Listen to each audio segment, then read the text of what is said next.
नमस्कार। आज के बिजनेस अपडेट कुछ इस प्रकार से है। पहले मार्केट अपडेट। निफ्टी ऊपर गया है 0.0012% से, ये बंद हुआ है 25,461.30 पर।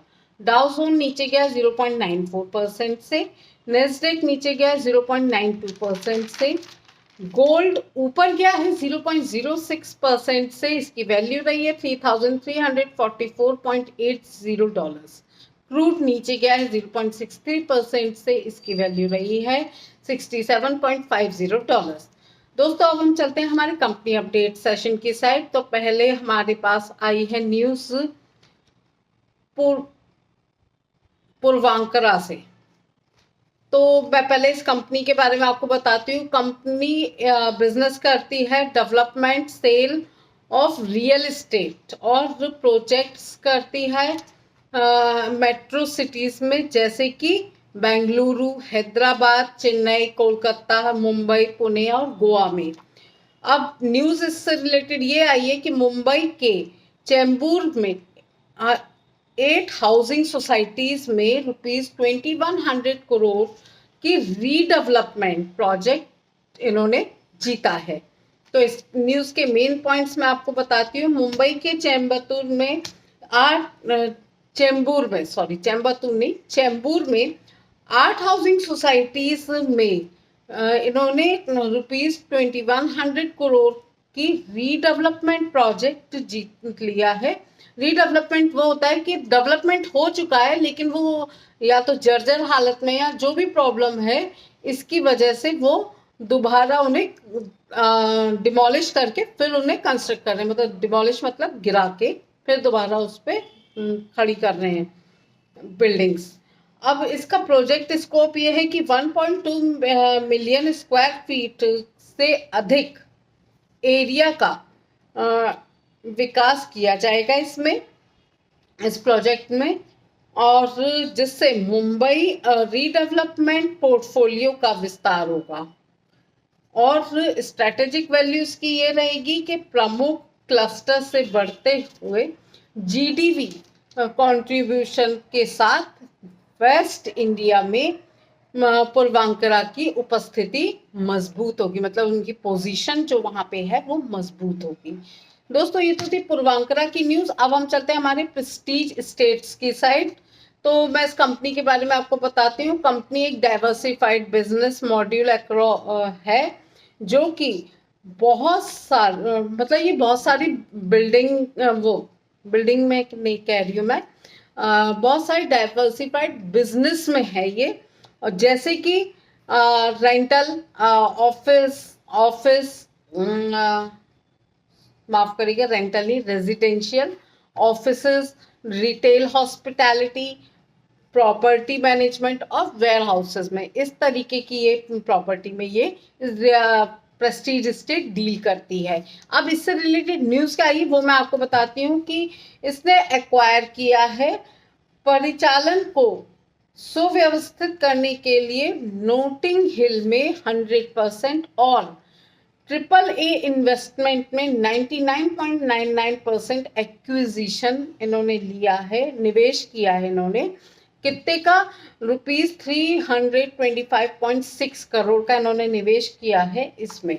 अब इस न्यूज़ के मेन पॉइंट्स मैं आपको बताती हूँ कि कंपनी ने ₹325.6 करोड़ के नगद मतलब कैश सौदे के जरिए नोटिंग हिल में 100%, दो हैं यहाँ पे, नोटिंग हिल में 100% और AAA इन्वेस्टमेंट में 99.99% की हिस्सेदारी हासिल की है, जो कि फाइनेंशियल ईयर 25 में ₹1216 करोड़ नोटिंग हिल और ₹2633 करोड़ AAA इन्वेस्टमेंट का कारोबार फाइनेंशियल स्थिति को बढ़ावा देगा।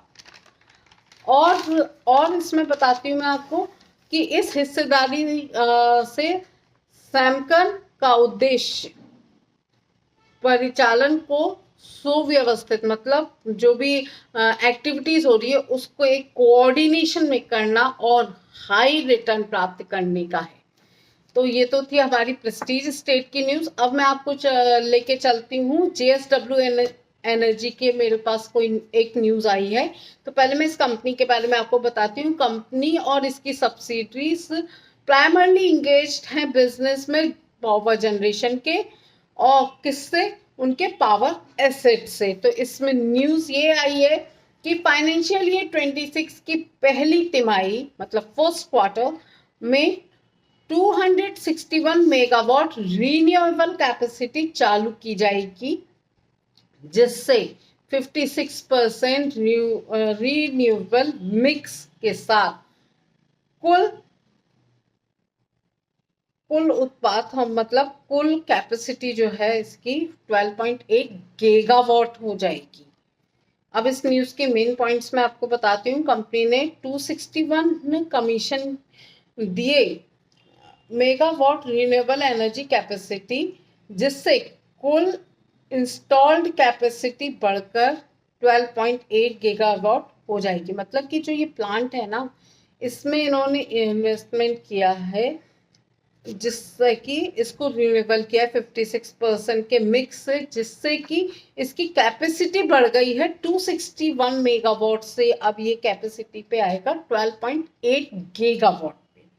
अब पोर्टफोलियो में रिन्यूएबल एनर्जी का हिस्सा 56% है, जिसमें अकेले Q1 फाइनेंशियल ईयर जो 26 में आएगा उसमें 1.9 गीगावाट जोड़ा गया है, और कंपनी के पास 29.9 गीगावाट जनरेशन की पाइपलाइन है, तथा फाइनेंशियल ईयर 30 तक 30 गीगावाट जनरेशन का टारगेट उन्होंने अचीव करना है। इनका टारगेट इन्होंने ये बना रखा है कि 30 गीगावाट जनरेशन का टारगेट इन्हें अचीव करना है, जो कि अभी 29.9 गीगावाट है। तो दोस्तों ये तो थी कुछ कंपनी अपडेट्स हमारी साइड से, लेकिन आज मेरे पास इंटरनेशनल अपडेट्स में बहुत अच्छी न्यूज़ है जो कि हम सबके लिए बहुत ज़रूरी है। तो देखते हैं, मैं आपको बताती हूँ कि मेरे पास क्या न्यूज़ है। ट्रंप ने 1 अगस्त से 14 कंट्रीज पर भारी टैरिफ लगाने का अनाउंसमेंट किया है। अब इस न्यूज़ के मेन पॉइंट्स मैं आपको बताती हूँ कि प्रेसिडेंट डोनाल्ड ट्रंप ने कई देशों में जैसे कि जापान, साउथ कोरिया, मलेशिया इत्यादि के नेताओं को न्यू टैरिफ रेट्स के बारे में सूचित करने वाले सिग्नेचर फॉर्म लेटर को इसका स्क्रीनशॉट लेकर भेजा है। किसको? डिफरेंट कंट्रीज के नेताओं को। जो और ट्रंप ने एक साइंड एक्सिक्यूटिव ऑर्डर, एक ऐसा ऑर्डर होता है कि जिसमें ऑलरेडी साइंड होते हैं, वो दिया है, जिसमें उस डेट को डिले कर दिया है जिसमें पहले टैरिफ्स अप्लाई होने थे, अब रिवाइज्ड हुए टैरिफ्स, जबकि उनके रेसिप्रोकल टैरिफ को पुनः बढ़ाया जाना था।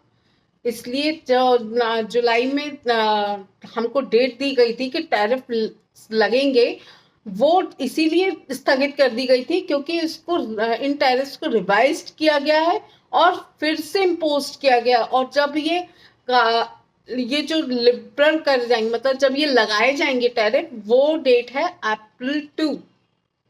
ओके, अब मैं आपको बताती हूँ कि अपडेटेड यूएस टैरिफ रेट्स जो कि इंपोर्ट पे लगे हैं 14 कंट्रीज पे, वो कौन कौन से हैं और कैसे हैं। तो पहला है लाओस, इस पे 40% टैरिफ था जो कि बढ़ के 48% हो गया है। म्यांमार 40% लगा हुआ था लेकिन बढ़ के अब इसका 44% हो गया है। कंबोडिया का 36% था, 49% हो गया है। थाईलैंड का 36% था और वही है 36%, नो चेंज। बांग्लादेश का 35% था जो कि चेंज होके 37% हो गया है। सर्बिया का 35% था जो कि चेंज होके 37% हो गया है। इंडोनेशिया का 32% था जो कि वही है 32%, नो चेंज। बोस्निया का 30% था जो कि अब बढ़ के हो गया 35%। साउथ अफ्रीका का 30% था, जो कि वही है 30%, नो चेंज। जापान का 25% लगाया था, जो कि चेंज करके 24% कर दिया है।